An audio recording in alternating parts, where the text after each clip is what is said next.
سب سے پہلی چیز جو مانگی گئی وہ ہے رب ہب لی حکمن، اللہ مجھے حکم عطا کر، حکمت عطا کر، فیصلے کی قوت عطا کر، فائدہ مند علم عطا کر۔ یاد رکھیے عربی زبان بہت وسیع زبان ہے، اس میں ایک لفظ کے اندر کئی معنی چھپے ہوئے ہوتے ہیں۔ جب انہوں نے حکم کا لفظ کہا تو اس میں حکمت بھی ہے، اس میں علم بھی ہے، اور اس میں وہ تمام چیزیں ہیں جو صحیح فیصلے سے تعلق رکھتی ہیں۔ آپ دیکھیے کہ ہماری زندگی ہر وقت ہمارے فیصلوں کی محتاج ہوتی ہے، ہمیں ہر کام میں ایک ڈیسیژن لینا پڑتا ہے۔ کچھ فیصلے بڑے بڑے ہوتے ہیں، کچھ فیصلے چھوٹے چھوٹے ہوتے ہیں۔ ہمارا عمل، ہمارا ایکشن یا لائن آف ایکشن وہی ہوتی ہے جو ہمارا فیصلہ ہوتا ہے۔ اگر فیصلہ غلط ہو جائے تو انسان غلط مقام پہ جا پہنچتا ہے۔ ایک چھوٹی سی مثال سے آپ دیکھیں کہ مثلاً آپ گاڑی چلا رہے ہیں اور اس وقت آپ اندازے سے ایک غلط موڑ مڑ جاتے ہیں، یہ بھی آپ کا ایک فیصلہ تھا۔ آپ کا خیال تھا کہ شاید ادھر سے شارٹ کٹ ہو، جلدی پہنچ جاؤ، لیکن ہوتا کیا ہے کہ وہ آپ کو اتنا زیادہ گھما دیتا ہے کہ آپ اصل وقت سے بھی بہت دیر سے پہنچتے ہیں۔ اب یہ آپ کا فیصلہ تھا، اپنی چوائس تھی۔ ہمارے فیصلے ہماری چوائس کے ساتھ ہوتے ہیں۔ اللہ سبحانہ وتعالیٰ نے ہم میں سے ہر ایک کو چوائس دی ہے۔ ہم جب صحیح چوائسز بناتے ہیں تو اس کا نتیجہ بھی صحیح ہوتا ہے، پھر ہمارا ایکشن بھی صحیح ہوتا ہے، پھر اس ایکشن کا جو ریئیکشن ہے یا اس کا جو ریزلٹ ہے یا جو اس کا نتیجہ نکلنے والا ہے وہ بھی بہترین ہوتا ہے۔ مثلاً ہم یہاں اس وقت آئیں یا نہ آئیں یہ بھی ہمارا ایک فیصلہ تھا، یہاں بیٹھ کر سنیں یا نہ سنیں یہ بھی ہمارا ایک فیصلہ ہے، یہاں سے جو کچھ ہم سنیں اس کو یاد رکھیں یا نہ رکھیں یہ بھی ایک فیصلہ ہے۔ یہ سارے فیصلے ہمارے اپنے ہوتے ہیں، اور ہمارے دل کے اندر ہی اندر، اپنی سوچوں کے اندر ہی اندر بہت کچھ ہو رہا ہوتا ہے، اور ہم پھر سوچتے جاتے ہیں اور کچھ نہ کچھ کرتے چلے جاتے ہیں۔ تو اللہ تعالیٰ سے یہ دعا مانگنی چاہیے کہ اللہ تعالیٰ میں جو بھی فیصلہ کروں، چھوٹا کروں یا بڑا کروں، وہ اچھا فیصلہ کروں، درست فیصلہ کروں، فائدہ مند فیصلہ کروں۔ پھر آپ دیکھیے کہ حکم کا ایک معنی حکمت ہے، وزڈم۔ عربی میں حکمت کہتے ہیں صحیح جگہ پر صحیح کام کرنا، right decision at right place, right time, یعنی رائٹ ٹائم پر رائٹ ڈیسیژن۔ پھر اس میں بھی حکم اور حکمت میں، فیصلے اور حکمت میں ایک کنیکشن ہے کہ رائٹ ٹائم پر رائٹ ڈیسیژن لینا، ہر چیز کو اس کی اپنی اصل جگہ پر رکھنا، یہ حکمت کہلاتا ہے۔ اللہ سبحانہ وتعالیٰ قرآن مجید میں فرماتے ہیں یؤتی الحکمۃ من یشاء ومن یؤت الحکمۃ فقد اوتی خیرا کثیرا، وہ حکمت عطا کرتا ہے جس کو وہ چاہتا ہے، اور جس کو حکمت مل گئی اس کو بہت بڑی بھلائی نصیب ہو گئی، اس کو بہت بڑی خیر مل گئی۔ یعنی جو انسان عقل مند ہے، سمجھدار ہے، صحیح سوچ رکھتا ہے، پازیٹو تھنکنگ رکھتا ہے اور صحیح فیصلے کرتا ہے، تو اس کو زندگی گزارنے کا ایک بہترین طریقہ ہاتھ آ جاتا ہے۔ اب دیکھیے کہ کس موقع پر کتنی بات کرنا ہے، کسی غم کے موقع پر غم کتنا منانا ہے، کسی خوشی کے موقع پر خوشی میں ایکسائٹمنٹ کتنی ہونی چاہیے، کیا کرنا ہے کیا نہیں کرنا، شادی بیاہ کے معاملوں میں کہاں شادی کرنی ہے نہیں کرنی، شادی کے موقع پر کیا خرچ کرنا ہے کیا نہیں کرنا، بچوں کو تعلیم دینی تو کتنی دینی، کیا نہیں دینی، ایون بچوں کی تربیت میں ان کے ساتھ معاملہ کرنا تو کیسے کرنا ہے، کس وقت ان کے ساتھ نرمی کرنی ہے، کس وقت ان کے ساتھ سختی کرنی ہے، کس وقت ان کو چھوڑ دینا ہے اور کس وقت ان کو پکڑنا ہے، یہ سب کچھ حکمت پر مبنی ہے۔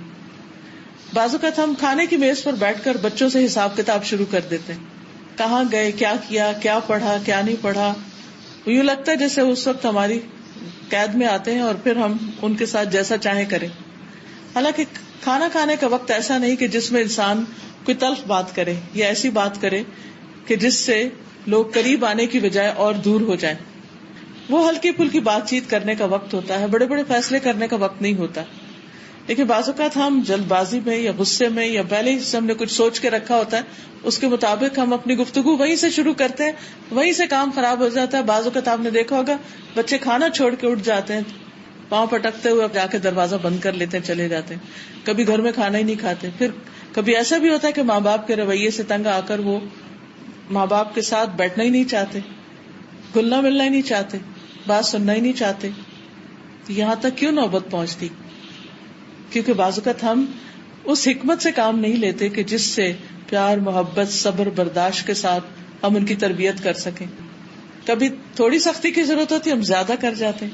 کبھی فرم ہونے کی ضرورت ہوتی ہے، ہم ان کو ڈھیلا چھوڑ دیتے ہیں. کبھی ایک بات کرنے کی ضرورت ہوتی ہے، ہم 10 باتیں کہہ جاتے ہیں.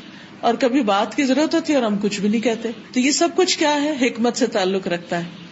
یہ بھی اللہ سبحانہ وتعالیٰ کی دین ہوتی ہے، یہ بھی توفیق ہوتی ہے. اس پر اللہ تعالیٰ سے دعا کرنی چاہیے کہ اللہ ہمیں صحیح وقت میں صحیح بات کرنے کی توفیق عطا فرما، صحیح فیصلوں کی توفیق عطا فرما. اسی طرح آپ دیکھیں باقی معاملات میں بھی جو کچھ ہم کام کرتے ہیں، مثلا اگر ہم کوکنگ کر رہے ہیں، ایک چائے کا کپ بھی اگر ہم نے پکانا ہے تو آپ دیکھیے اس کو بھی اگر پانی کو زیادہ ابال دیں گے تو کیا ہوگا، کم ابالیں گے تو کیا ہوگا، پتی زیادہ ڈال دیں گے تو کیا ہوگا، کم ڈالیں گے تو کیا ہوگا، دودھ زیادہ ڈال دیں گے تو کیا، کم ڈالیں گے تو کیا.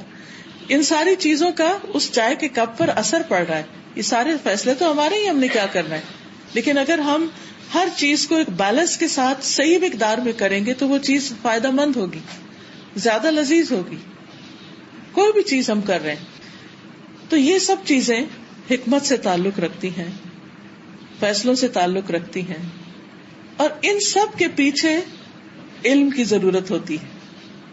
اب مثلاً ایک ڈاکٹر کے پاس آپ جاتے ہیں تو وہ آپ کے لیے دوائی پرسکرائب کرتا ہے، نسخہ لکھتا ہے آپ کے لیے.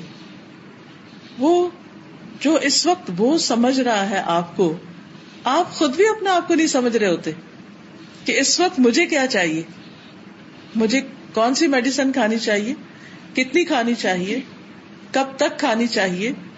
یہ آپ کے بہاف پر ڈیسیژن کون لیتا ہے؟ ڈاکٹر لیتا ہے، اور اسی کو لینا چاہیے. کیوں؟ اس لیے کہ اس کے پاس علم ہے، وہ علم جو میرے پاس نہیں ہے. تو زندگی میں صحیح فیصلے کرنے کے لیے صحیح علم بہت ضروری ہے. اسی لیے حکمن کا ایک معنی علم نافع بھی کیا گیا ہے، فائدہ مند علم. اور فائدہ مند علم وہی ہوتا ہے جو زندگی میں ہمارے کام آئے. بعض اوقات لوگوں کے پاس بڑی بڑی ڈگریاں ہوتی ہیں کہ بالکل ایک چھوٹی سی بات سمجھنا سمجھانا ان کو مشکل ہوتا ہے. کامن سینس بعض اوقات مسنگ ہوتی. یہ سب چیزیں بھی ہمیں اللہ تعالیٰ سے مانگنی چاہیے کہ اللہ تعالیٰ ہمیں صحیح علم عطا کر، حقیقی علم عطا کر، جس کی وجہ سے ہم اس زندگی میں صحیح فیصلے کر سکیں. کیونکہ فیصلہ ہر چیز میں ہے، ہمارے لباس پہننے میں بھی ہے، ہمارے شاپنگ کرنے میں بھی ہے، ہمارے کھانے پینے میں ایون کہ کس وقت ہمیں کیا کھانا ہے، کتنا کھانا ہے. بعض اوقات وہ غلط فیصلے ہوتے ہیں تو بیماریاں جنم لے لیتی، ہم نقصان میں پڑ جاتے ہیں.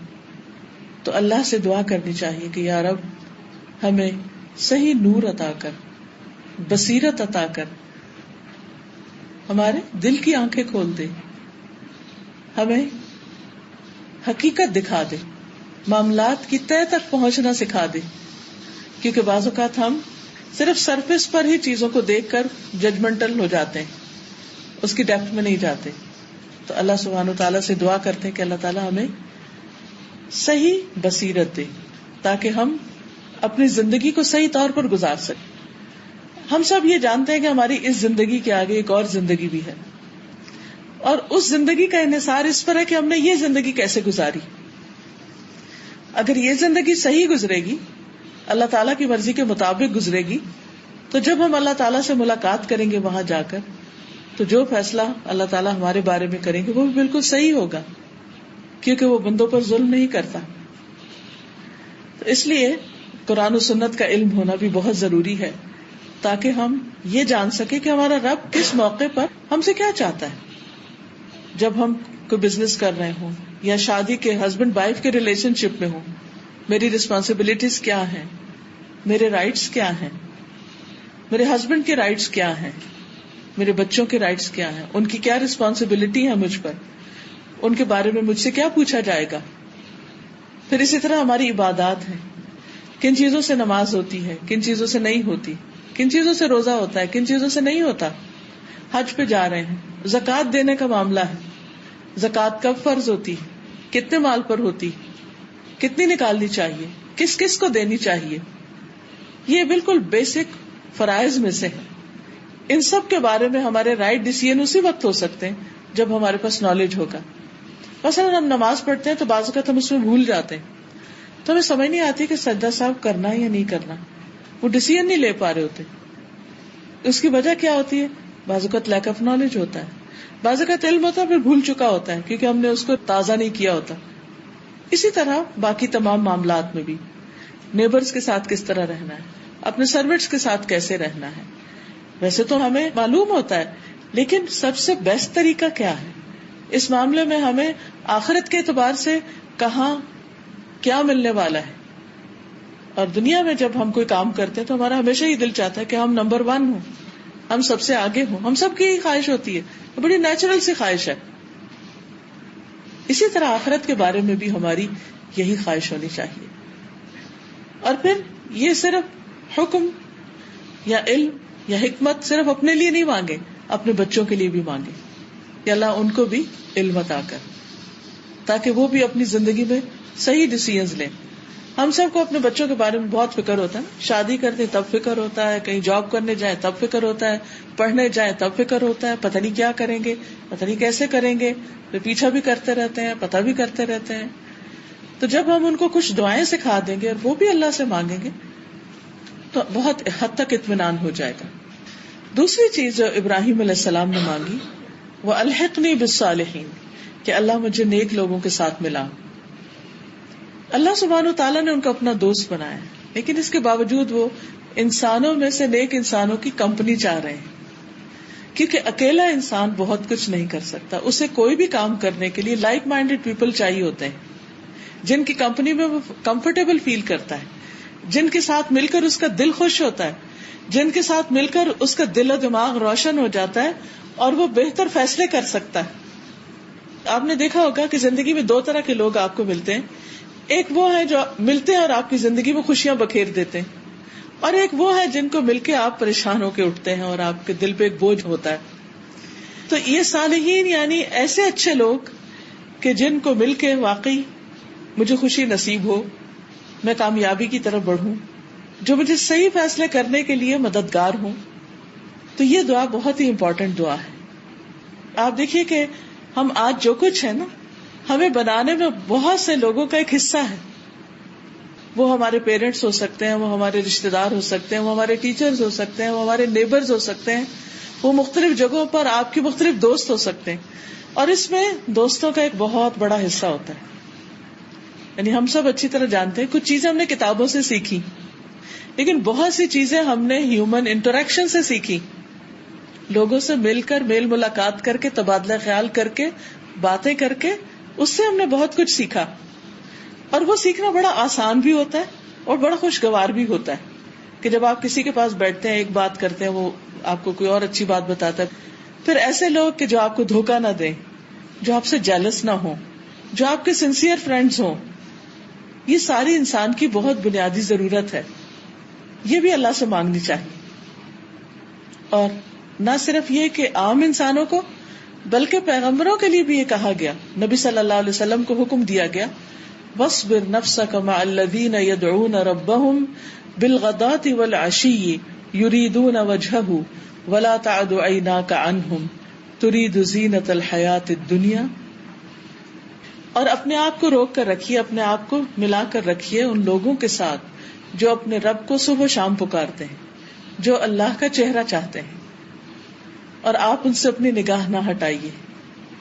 یعنی آپ کو کیا حکم دیا کہ کن لوگوں کی کمپنی اختیار کیجیے جو اپنے رب کو یاد کرنے والے, کیونکہ جب آپ ایسے لوگوں کے ساتھ بیٹھیں گے تو وہ آپ کو اللہ کی یاد دلائیں گے. اور اللہ کی یاد ایسی چیز ہے کہ جس سے دلوں کو اطمینان ہوتا ہے, جس سے دل خوش ہوتے ہیں, جس سے انسان کو سرور ملتا ہے. تو اچھی کمپنی, اچھے دوست زندگی کی خوبصورتی ہے. اور نہ صرف یہ کہ زندگی میں بلکہ مرنے کے بعد بھی. اچھے دوست مرنے کے بعد بھی کبھی نہیں بھولتے انسان کو, وہ دعاؤں میں یاد رکھتے ہیں. جبکہ مرنے کے بعد سب سے زیادہ انسان کو دعاؤں کی ضرورت ہوتی ہے. اچھے دوست قیامت کے دن بھی نہیں بھولتے, وہ اپنے دوستوں کی تلاش میں ہوں گے. حتیٰ کہ ایک روایت میں یہ آتا ہے کہ جب جنت والے جنت میں چلے جائیں گے اور جہنم والے جہنم میں چلے جائیں گے تو ایک شخص اپنے رب سے کہے گا کہ یا رب میرا ایک دوست تھا دنیا میں اس کو یہاں نہیں دیکھ رہا اور اس کے بغیر میرے یہاں رہنے میں مزہ نہیں. تو اسے پتہ چلے گا کہ اس کا وہ دوست تو جنت میں جانے کی بجائے وہ جہنم میں جا چکا کسی بھی وجہ سے جو بھی ہو. تو وہ سفارش کرے گا کہ یا رب میرے اس دوست کو وہاں سے نکال دے, اسے بھی میرے ساتھ جنت میں پہنچا دے. تو اچھے دوست نہ صرف یہ کہ دنیا کی مشکلات میں کام آتے ہیں, آپ کے غم اور دکھ بانٹتے ہیں, آپ کے دلوں کا بوجھ دور کرتے ہیں, آپ کی مدد کرتے ہیں مختلف مواقع پر, بلکہ آخرت میں بھی فائدہ مند ثابت ہوں گے.